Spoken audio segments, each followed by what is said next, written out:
Bismillahirrahmanirrahim. Assalamualaikum warahmatullahi wabarakatuh. Selamat siang semuanya teman-teman. Sebelumnya izin memperkenalkan diri.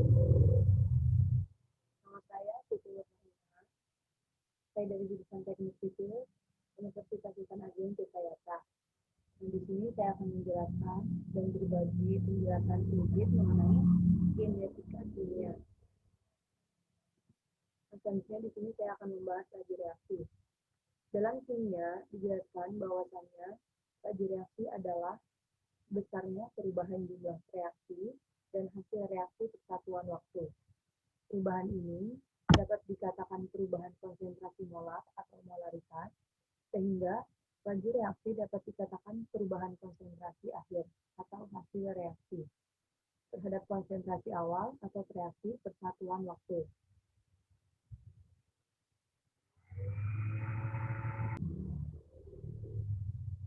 Selanjutnya, banyak sekali konsep laju reaksi yang kita temukan dalam kehidupan sehari-hari.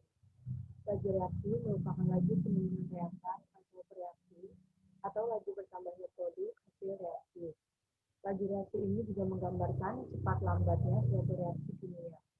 Sedangkan reaksi kimia merupakan proses mengubah suatu zat reaksi menjadi zat baru yang disebut dengan produk. Beberapa reaksi kimia ada yang berlangsung cepat. Natrium yang dimasukkan ke dalam air akan menunjukkan reaksi hebat dan sangat cepat. Begitu pula dengan petasan dan kembang api yang diurut. Bensin akan terbakar lebih cepat daripada minyak panas. Namun, ada pula reaksi yang berjalan lambat. Proses pengaratan besi misalnya membutuhkan waktu sangat lama sehingga laju reaksinya lambat. Cepat lambatnya proses reaksi kimia yang berlangsung dinyatakan dengan laju reaksi. Dalam mempelajari laju reaksi, digunakan besaran konsentrasi tiap satuan waktu yang dinyatakan dengan molaritas. Selanjutnya di sini ada faktor-faktor yang mempengaruhi laju reaksi. Faktor yang pertama yaitu konsentrasi reaktan. Hal ini mewakili betapa banyaknya zat yang bereaksi. Untuk suatu jumlah partikel atau zat reaksi sangat mempengaruhi besar tumbukan di dalam reaksi, sehingga menjadi hal yang begitu sangat penting dalam menentukan terjadinya sebuah laju reaksi. Sebab semakin besar konsentrasi, maka banyak zat yang bereaksi dan semakin besar terjadinya tumbukan.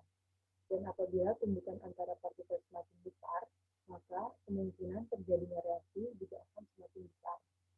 Dengan begitu, kenaikan konsentrasi reaksi memicu aktifnya tumbukan antar partikel dan menyebabkan laju reaksi semakin cepat.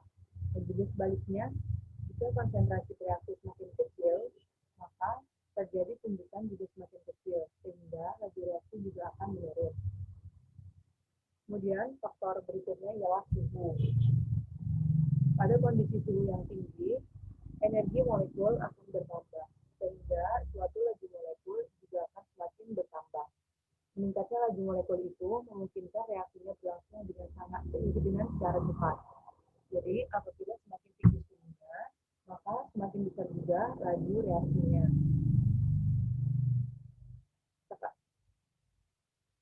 Faktor selanjutnya yaitu pengaruh tekanan. Pengaruh tekanan bisa terlihat pada reaksi kimia yang apabila melibatkan reaksi gas.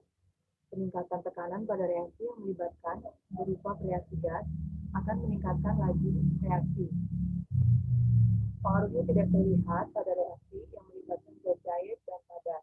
Pada intinya, pengaruh tekanan suatu laju reaksi sama dengan pengaruh konsentrasi, karena peningkatan tekanan biasanya itu dilakukan agar meningkatkan presentasi gas yang bereaksi di dalam pertimbangan campuran. Dengan begitu, peningkatan tekanan gas sama halnya dengan peningkatan pada konsentrasinya dan mempengaruhi suatu laju reaksi. Selanjutnya ada luas permukaan sentuh.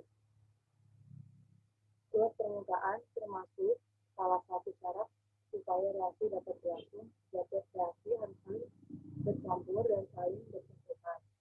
Pada campuran reaksi heterogen, reaksi terjadi pada bidang batas campuran dan juga disebut bidang sentuh. Reaksi kimia berlangsung sangat Reaksi kimia berlangsung sangat cepat bila luas permukaan ataupun bidang sentuhnya lebih luas. Karena semakin luas permukaannya, maka semakin cepat keluar laju reaksinya. Begitu sebaliknya, semakin kecil luas permukaan, maka semakin kecil laju reaksinya. Selanjutnya, faktor yang mempengaruhi laju reaksi ialah perbedaan katalis. Dalam ilmu kimia dikenal dengan istilah dua zat, yaitu yang begitu sangat mempengaruhi laju reaksi, yaitu katalis dan inhibitor. Katalis juga merupakan zat yang mampu mempercepat suatu laju reaksi, sedangkan inhibitor adalah zat yang bisa menghambat suatu laju reaksi. Reaksi kimia yang begitu lambat dapat dipercepat dengan cara menambahkan katalis. Katalis akan ikut serta, akan tetapi dalam proses reaksi tidak mempengaruhi hasil reaksi, melainkan hanya mempercepat lajunya saja. Katalis memungkinkan reaksi berlangsung lebih cepat dikarenakan akibat perubahan yang dipicunya terhadap reaksi. Nah, itulah faktor-faktor yang mempengaruhi laju reaksi.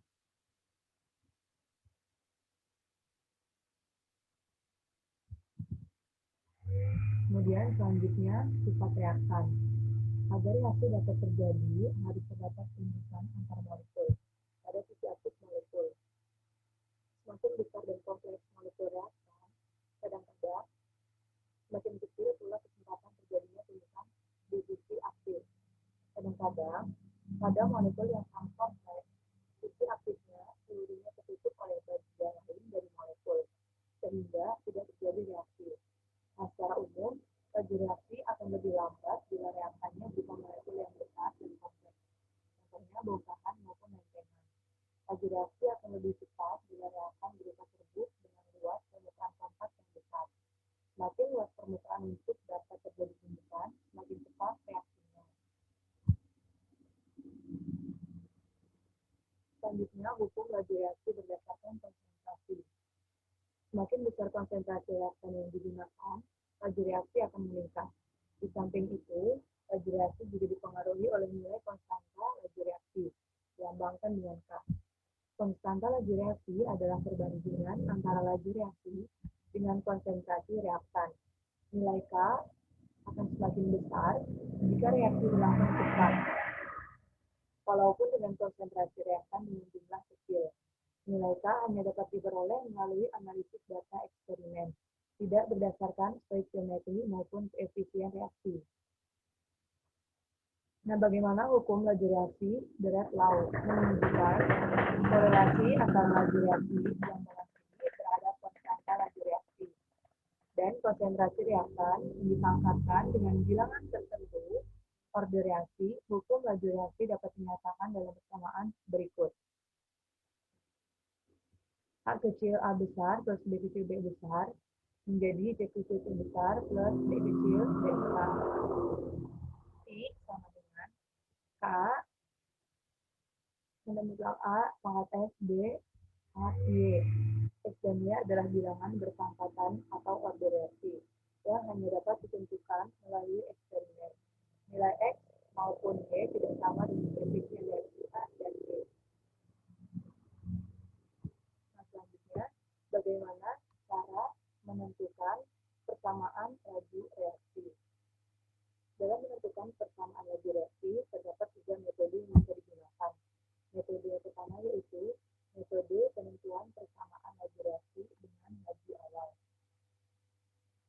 Bagaimana caranya? Yaitu dengan melibatkan pengukuran laju reaksi pada awal reaksi untuk beberapa konsentrasi awal zat-zat reaksi. Metode selanjutnya yaitu metode penentuan persamaan laju reaksi dengan metode terisolasi. Bagaimana? Metode penentuan persamaan laju reaksi dengan metode terisolasi yaitu semua konsentrasi dari reaksi dibuat berlebih, kecuali untuk satu jenis reaksi. Sebagai contoh, misalnya pada reaksi A plus B sebagai produk reaksi. Jika reaksi A dibuat berlebih, maka konsentrasi A selama percobaan dapat dianggap konstan. Dari sini kita dapat menentukan laju reaksi dari B yaitu B. Dengan cara yang sama,